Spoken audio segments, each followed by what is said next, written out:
Hello everyone, কেমন আছো তোমরা বন্ধুরা? হ্যালো বন্ডি। আচ্ছা, আমাদের সম্বন্ধে সবার একটা ব্যাড ধারণা আছে, সবার বলে দাও একটু তুমি। আচ্ছা, না কোনো বাজে ধারণা নাই আমাদের। আসলে না, সবাই মনে করে যে আমরা দুজন হচ্ছে দাগুমড়ো সম্পর্ক, মানে দাকুড়াল সম্পর্ক। আমরা এটা কি ঠিক? আমরা হচ্ছে ফুলে ফুলে যে বাড়ি ফুলের সম্পর্ক, আমাদের ফুলের পাপড়ির মতন সম্পর্ক আমাদের। আমার খুবই পছন্দের একজন অ্যাক্ট্রেস, এবং আসলে আমরা তাকে দেখেই কিন্তু ইন্ডাস্ট্রিতে এসেছি। সে আমাদের জন্য একটা ইন্সপিরেশন, এবং সে আমাদের একটা অভিনয়ের ইনস্টিটিউট। আমরা যদি এখনো অভিনয় করতে যাই, শাবনূর আপুর কথা সবার আগে মনে আসে যে শাবনূর আপু কি এক্সপ্রেশন দিত, কোন এক্সপ্রেশন দিত, সেটা মনে করে এখন আমরা কাজ করি। যদিও আমরা তার ধারে কাছে যেতে পারিনি, আমি যেতে পারিনি। আমি কপি করেছি ওনাকে, সত্যি কথা, কিন্তু সেই কপি না। উনি আসলে অসাধারণ একজন মানুষ, মানে অ্যাজ এ হিউম্যান বিং ওনার তুলনা নেই। আপনারা দেখতেই পাচ্ছেন। আমি আপুকে কিছু প্রশ্ন করব। আপনারা দেখতেই পাচ্ছেন, আমি কোনো প্রশ্নের উত্তর দিতে পারবো না। আপু ফর্মাল কোনো প্রশ্নের উত্তর দিতে পারবে না। আপু পূর্ণিমার এত গুণ, ওকে জিজ্ঞেস করো যে ওর এত গুণ আল্লাহ দিয়ে দিছে, মানে আমার মনে হয় আমি ওর মতন পারবো না, সত্যি কথা।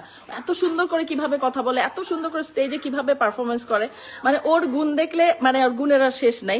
আমি মানে ওকে সাধুবাদ জানাই, ধন্যবাদ জানাই যে এত মানে দেখতেও সুন্দর। হ্যাঁ, ওর তুলনা ও।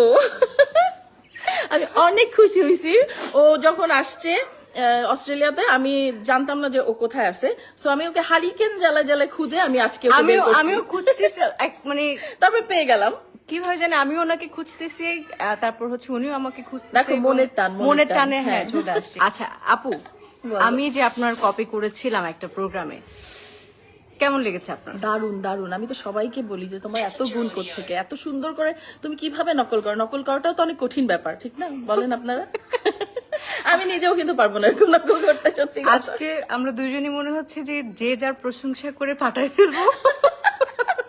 অবশ্যই গুণ যার আছে তারই তো প্রশংসা করা যায়, নাকি? সবচেয়ে গুণী ব্যক্তি হচ্ছেন উনি। এবং আমি আজকে আপনাদেরকে একটা সত্যি ঘটনা বলি। আপু তখন মানে সুপার ডুপার হিট, আপুর যন্ত্রণায় আমরা কেউই ইন্ডাস্ট্রিতে পা রাখতে পারতেছি না, এবং কোনো ছবি ধারের কাছে যেতে পারছি না।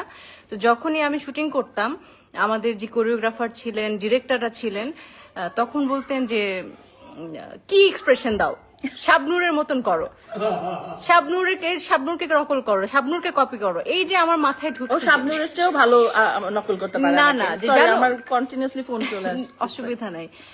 সবাই বলছে যে হ্যাঁ শাবনূরের এক্সপ্রেশন দেখছো, ওর চোখ কথা বলে, ওর ঠোঁট কথা বলে।